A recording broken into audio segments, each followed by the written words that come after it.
In this video, we are going to be talking about Pudgy Penguins pumping, Yuga Labs up and coming hot mints, and if Solana is dying because Degods is moving to Ethereum. Now, before we go ahead and get started, make sure to give this video a like, subscribe, and turn on notifications, and let's go ahead and dive right in. Now, the first thing we are going to be talking about is what's going on in the macro crypto markets. First, we see that everything kind of moving sideways a little bit. I would say like Ethereum and Bitcoin are down a bit from where it was a few days ago, but nothing too crazy, nothing too dramatic. There is a dip over here, but when you look at what's happening in the last month, pretty much moving sideways for the most part. Now, when we get into what's going on in the NFT space, it seems like NFTs are pumping once again, right? Does that mean the bull market is back? My guess, probably not. I think money is just kind of cycling into NFTs because there's a lot of interest and news that are happening with some of the top projects or the projects that have the most attention right now. It doesn't mean they're going to be here 5 years from now, but it's just where the attention is at. So we can see it, number one, Bored Ape, and we're going to talk about in a sec. Number two, Pudgy Penguins, which is quite interesting for a, revival brand. If you didn't know, to give you a quick reminder, Pudgy Penguins was a popular project about a year ago.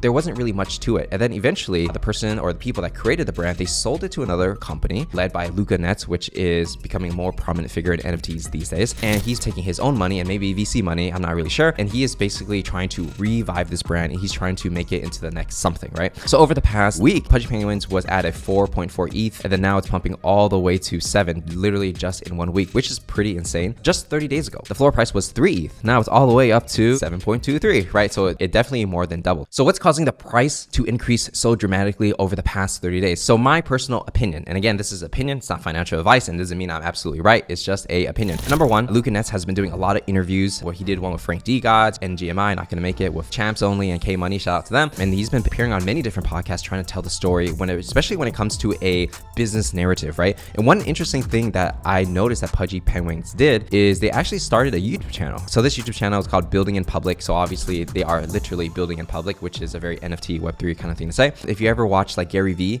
where someone kind of just follows Gary Vee with a camera to see what he's doing, what the business meetings are like, who are they meeting, what do the partnerships look like, they're basically doing the same thing, right? And sharing their story on how they're going to build Pudgy Penguins into the next Pixar, which is what we're trying to accomplish. We need to turn this into like a Disney Pixar IP. Now, why this is interesting is because if you think about it, for an NFT, it's not really meant for the consumers. So when you look at Pudgy Penguins and you look at some of the products that they're selling, merch, plushies, maybe games in the future, maybe like short animation film, and those things aren't necessarily directly targeted to the NFT speculator. So why this particular YouTube channel is interesting is because it's actually targeted towards people that would buy NFTs, right? So it's not about, getting the maximum amount of views on these videos. It doesn't matter if they get like 10 million views. What actually matters if they get 200 people with money decided to buy a Pudgy Penguin, then the floor is going to shoot through the roof. And when the floor increases, there's more volume, the price goes higher, and then everybody else FOMOs into a project. And then now perception is reality. So if everyone believes this is worth 7 ETH, then it is worth 7 ETH, right? When I look at a YouTube channel like this, it's actually very strategically kind of targeted to give a potential holder or a potential NFT investor, speculator, trader to collect a Pudgy Penguin. And that's just my personal opinion. Of course, they have many more plans in terms of like how they will onboard, the regular people into Web3 and how that will, create buy pressure for Pudgy Penguins. But just in general, that's my personal take on why I think it's pumping. It's really just like OG support from OG crypto people, OG NFT people, being really good communicators when it comes to what they're doing. And they're actually doing something where they have like products and toys. Now, how much revenue do these products actually make when they're selling in a toy store? Nobody has any idea and they don't reveal those numbers, but it is a powerful narrative to get people to want to buy a Pudgy Penguin. Okay, so the next project we're gonna talk about is going to be Degods. So Degods is pretty much the largest or biggest collection when it comes to Solana projects. And they recently announced Degods will officially move to Ethereum in Q1 of 2023. A lot of people have been speculating that this was gonna happen. And now the day has finally come with this official announcement. There's not too much information on why they have decided to move to Ethereum, but here are my guesses. And again, just guesses, opinions, right? It's not fact. I think when it comes to Solana, the future of it is questionable. I'm not saying Solana is going to die or anything like that. I'm just saying that a lot of people are kind of trusting ETH a lot more than Solana. A lot of the entrepreneurs who want to build in the space, if they know that they are the best, they probably will just build on Ethereum because, they don't need that first mover advantage to like be the best on Sol. They can just be the best in general. And if Ethereum is where people want to park their money and if that's where people want to denominate value of assets, then most people I think will build on ETH. If you're the biggest Solana project and you feel like the price is going down and you're not sure how that's going to affect your project, it kind of makes sense that you move to ETH to kind of de-risk yourself, right? You know, to be fair, like when Degods became the biggest Solana project, they definitely captured the momentum, right? They were able to become the biggest because they were a big fish in a small pond. Now that they have the brand, they don't necessarily have to be on Solana anymore. They can move on to Ethereum, and all those people that follow them because they love Degods, and Frank Degods is always on Spaces promoting it, then it doesn't matter if it's on Solana or ETH. It's just which one will be best for the holders, which one will be best for the project. And I think that is, personally, I think it's the right move. The other project, which is associated with Degods, is going to be Y00ts, right? Y00ts is bridging to Polygon 2023. So I think there's not enough clear information on this. So I'm not really sure if Y00ts is moving to Ethereum and, you know, all the Y00ts Genesis pieces denominated in Ethereum, and then they're going to be using Polygon as some kind of form to do like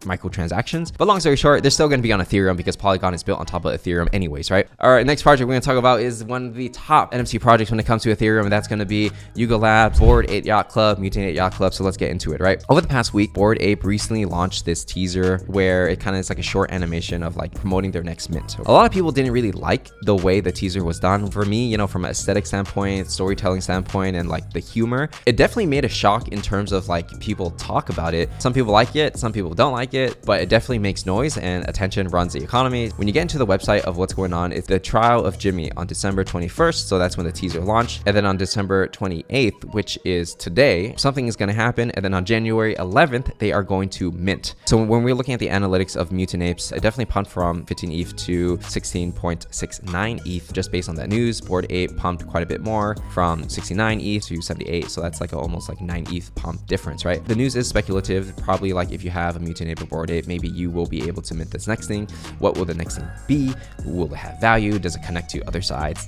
Who knows, right? But they definitely captured everyone's attention with that trailer. I'm talking about it today. So it is what it is. Now, next piece of news that we have is going to be another ecosystem challenging Yuga Labs, and that's going to be Artifact and Nike. So Benito over here, one of the co-founders of Artifact, he says that there's going to be pod burning happening in January. We're looking at the teaser. It's kind of like Star Wars, right? That's pretty much it. So the Exodus, meaning maybe people are leaving, maybe you got to burn your home and go on an adventure. I'm not really sure what's going on, but it's interesting, and I guess it captures attention, right? I'm not sure if people are like super excited about this, because I feel like the narrative right now for Artifact is people are like, oh, you know, they're so extractive. They're just trying to sell us product. You know, we're treated like consumers, not investors. So there's definitely that narrative going on. Is it true? I mean, there's some truth to it, but I wouldn't say like that's what it really is. But when we're looking at Artifact Pod X, the price has increased quite a bit from 0.179 all the way to 0.25. So if anything, you know, that we're learning in this video is that, you know, just from speculative news, price increased quite a bit. If you're quick to that and you get the news quick and you buy, I mean, not financial advice or anything, but then it seems like right now in the current market, things kind of pump a little bit